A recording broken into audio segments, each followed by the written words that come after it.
शुरू में करूंगी 7 घोटाले। एक पहला है भारतमाला प्रोजेक्ट से करीब 70-75 हजार किलोमीटर की सड़क बननी थी और इसका पैसा CCA, cabinet committee on economic affairs, जो आर्थिक मामलों की कैबिनेट कमेटी होती है जिसकी अध्यक्षता स्वयं प्रधानमंत्री करते हैं, उन्होंने इसका फंड दिया था।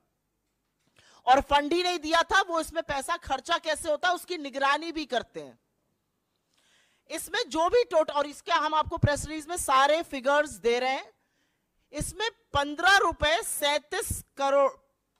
करोड़ 37 लाख रुपए पर 1 किलोमीटर सड़क बननी थी।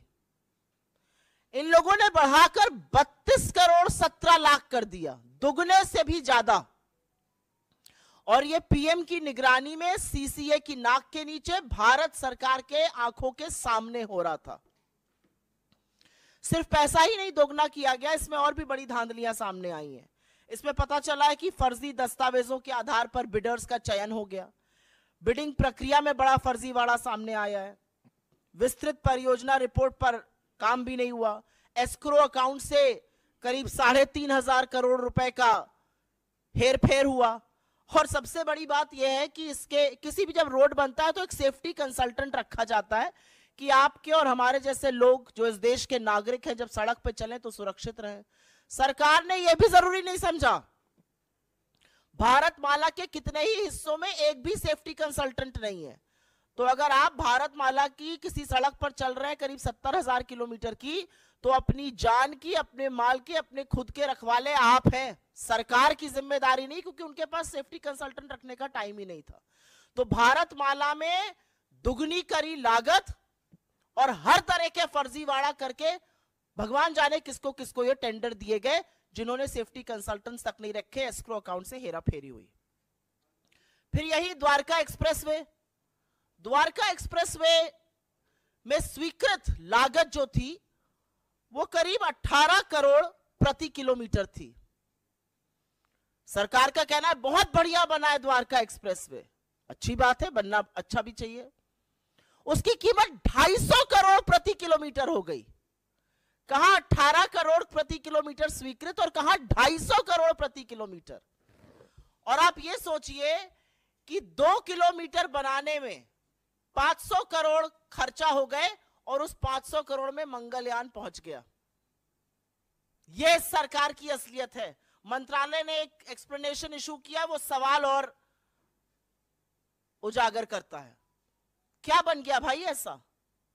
कौन सा ऐसा विश्व का 8वां 9वां अजूबा बना जिसकी कीमत 18 करोड़ से बढ़कर 250 करोड़ प्रति किलोमीटर हो गई?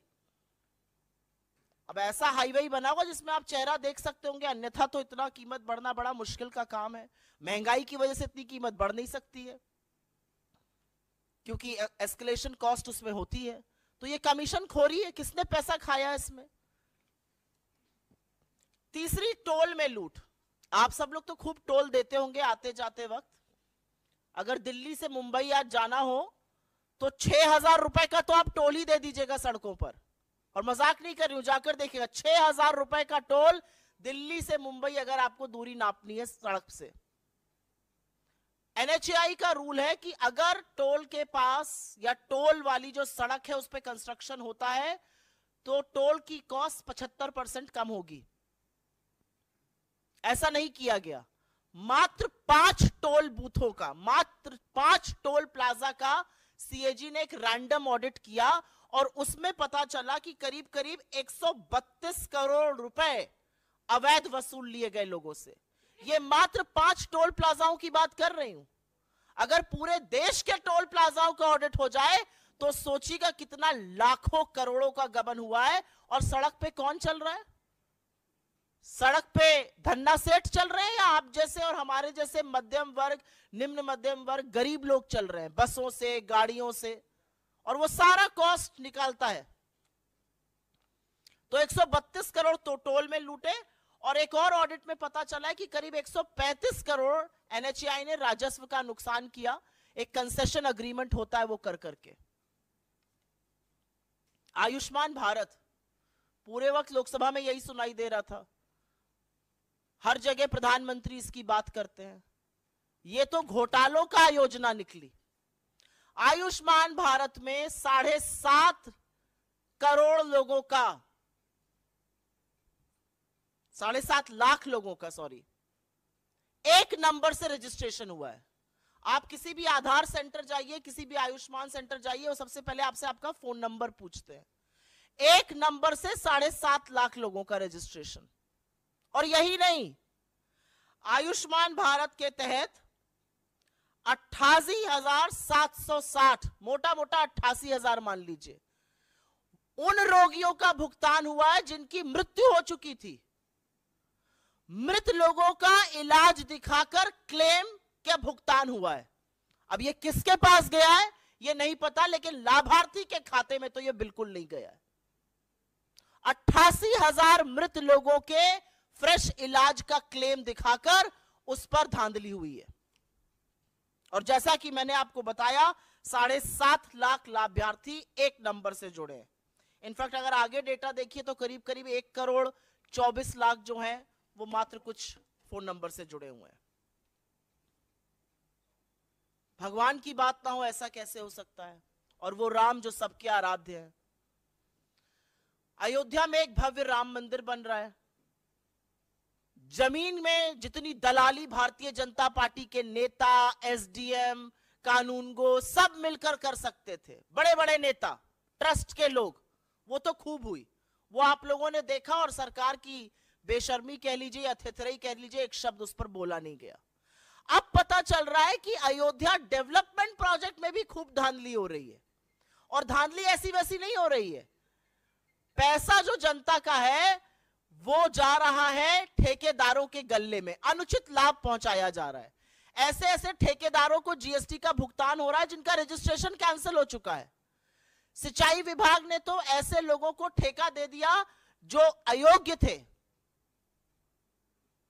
जो कार्यान्वयन एजेंसी है उत्तर प्रदेश राजकीय निर्माण निगम, उन्होंने परफॉर्मेंस गारंटी का एक पैसा होता है जो ठेकेदारों से जमा कराना होता है, वो तक जमा नहीं कराया।